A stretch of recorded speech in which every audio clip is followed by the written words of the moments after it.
Kami mahasiswa Akademi Pariwisata dan Perhotelan Dharma Agung, Prodi Perhotelan. Saya Mentari Simbolon. Saya Michelle. Saya Kristin Marbun. Saya Mika Lapian Simbolon. Di sini kami akan melakukan tugas kelompok diskusi pendidikan kewarganegaraan yang diampu oleh dosen Ibu Novita Romawi Saragi, SH, STH, MTH, MPD. Pembahasan pertama yang akan kami bahas adalah identifikasi nilai dalam pembukaan Undang-Undang Dasar 1945. Alinea pertama, nilai kemerdekaan, HAM, dan anti penjajahan. Contoh dari saya yaitu kebebasan berpendapat. Yang kedua, menghormati hak hidup dan keamanan orang lain. Alinea kedua, nilai perjuangan, dedikasi, dan cita-cita nasional. Contoh dari saya, berjuang keras dan belajar mengerjakan tugas dari dosen, menamatkan pendidikan tepat waktu. Contoh dari saya, pengabdian total dalam menjalankan tugas dan tanggung jawab. Mahasiswa mendedikasi waktu luang walaupun tidak harinya kuliah, tapi datang untuk mengerjakan tugas kelompok. Contoh yang ketiga, mengutamakan produk dalam negeri. Contohnya tidak pakai KW. Alinea yang ketiga tentang nilai religiusitas atau ketuhanan dan moralitas. Contoh dari pendapat saya, rajin ibadah, toleransi terhadap agama lain, negara atau pemerintah menjamin kebebasan setiap warga negara atau memeluk agama masing-masing. Contoh dari saya, berlaku jujur. Berlaku jujur, contohnya nggak buang sampah sembarangan, nggak serobot antrian, dan selalu datang tepat waktu dan tidak terlambat. Kita saling mengingatkan berbuat baik kepada teman-teman.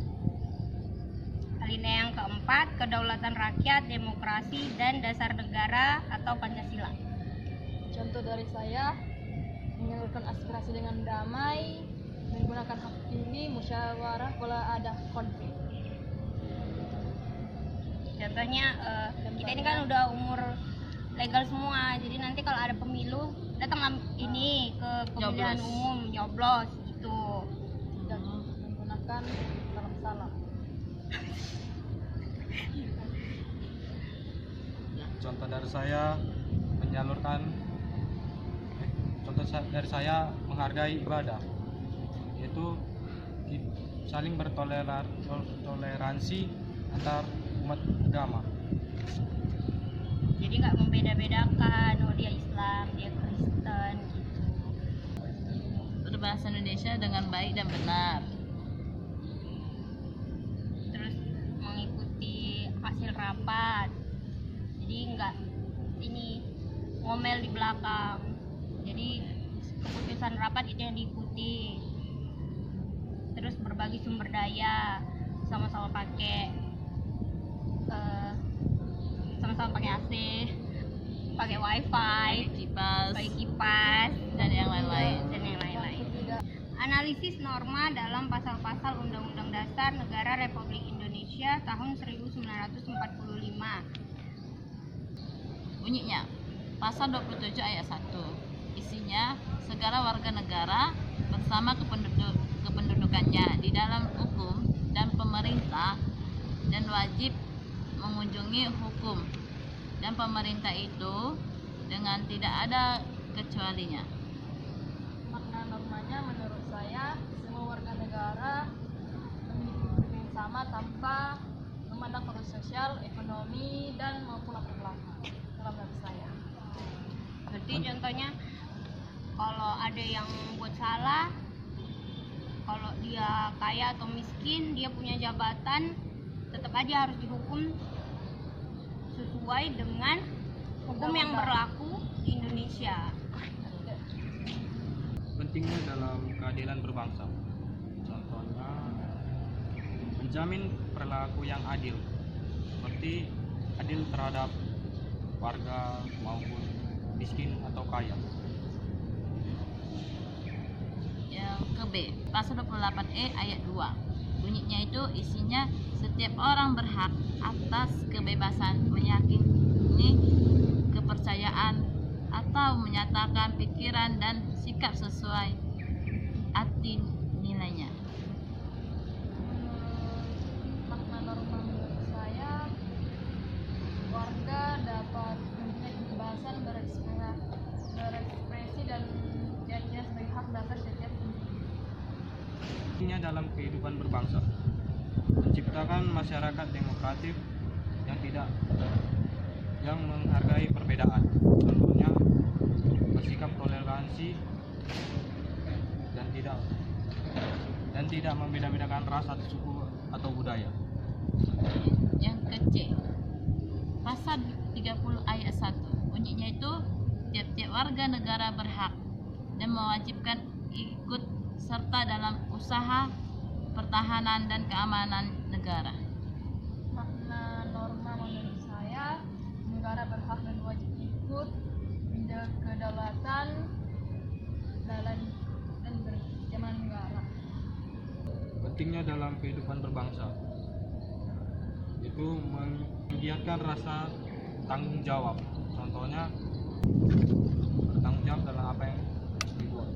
Jaga stabilitas negara dari ancaman baik internal maupun eksternal. Jadi jangan mau dipecah belah sama berita-berita hoax, jangan ikut demo-demo yang anarkis.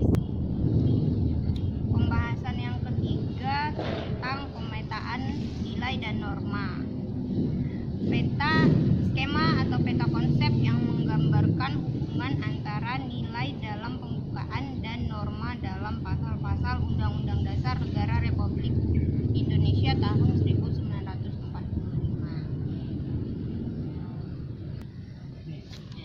Nilai dasar, nilai fundamental Pancasila mengandung cita-cita, hukum, ideologi bangsa, landasan filosofis dan nilai-nilai luhur yang tidak dapat dirubah. Ini tuh sama seperti pembahasan kita yang pertama tadi tentang 4 alinea dalam pembukaan Undang-Undang Dasar Negara Republik Indonesia tahun 1945, yaitu tentang nilai alinea pertama tentang nilai kemerdekaan, HAM, dan anti penjajahan. Alinea kedua tentang nilai perjuangan dan cita-cita nasional. Alinea ketiga tentang nilai religiusitas atau ketuhanan. Alinea yang keempat itu adalah Pancasila yang merupakan dasar falsafah negara, kedaulatan rakyat dan tujuan negara. Nilai dasar yang dijabarkan: 1. Kedaulatan rakyat dan demokrasi. Pasalnya yaitu pasal 1 ayat 2 yang berbunyi kedaulatan berada di tangan rakyat dan dilaksanakan menurut Undang-Undang Dasar. Kedua, negara hukum dan supremasi hukum. Pasalnya pasal 1 ayat 3, negara Indonesia adalah negara hukum. Ketiga, Ketuhanan Yang Maha Esa. Pasal 29 ayat 2 yang berbunyi negara menjamin setiap penduduk untuk memeluk agamanya masing-masing. Keempat, Persatuan Indonesia. Pasal 36A yang berbunyi lambang negara ialah Garuda Pancasila dengan foto yang Bhinneka Tunggal Ika. Yang kelima, Indonesia yang adil sosial atau HAM. Pasal 28A sampai 28J yang berbunyi rangkaian jaminan hak asasi manusia atau misalnya hak hidup, hak untuk tidak disiksa, hak untuk mendapatkan pekerjaan. Keenam, tujuan negara atau kesejahteraan umum. Pasal 34 ayat 1. Fakir miskin adalah dan anak-anak telantar dipelihara oleh negara. Jadi hubungannya itu yang pertama dari pembukaan Undang-Undang Dasar 1945 adalah sumber hukum tertinggi atau pokok kaidah negara yang memuat nilai-nilai abadi. Yang kedua, pasal-pasal atau batang tubuh adalah norma pelaksanaannya yang menerjemahkan nilai-nilai filosofis dan cita-cita luhur yang ada di pembukaan ke dalam aturan hukum yang konkret dan mengikat. Jadi semua pasal yang ada di Undang-Undang Dasar 1945 itu harus selalu bersumber, berpedoman dan tidak boleh bertentangan dengan nilai-nilai yang terkandung dalam pembukaan. Pembahasan yang berikutnya tentang refleksi bagaimana nilai dan norma dalam Undang-Undang Dasar Negara Republik Indonesia 1945 seharusnya diterapkan dalam kehidupan sehari-hari sebagai warga negara, seperti toleransi beragama, membela negara, memerangi hoax. Kesamaan kedudukan di mata hukum. Undang-Undang 1945 adalah jiwa bangsa yang harus ditunjukkan melalui praktek kebangsaan yang beradab, bersatu dan berdaulat. Sekian pembahasan kami tentang nilai dan norma dalam Konstitusi Indonesia.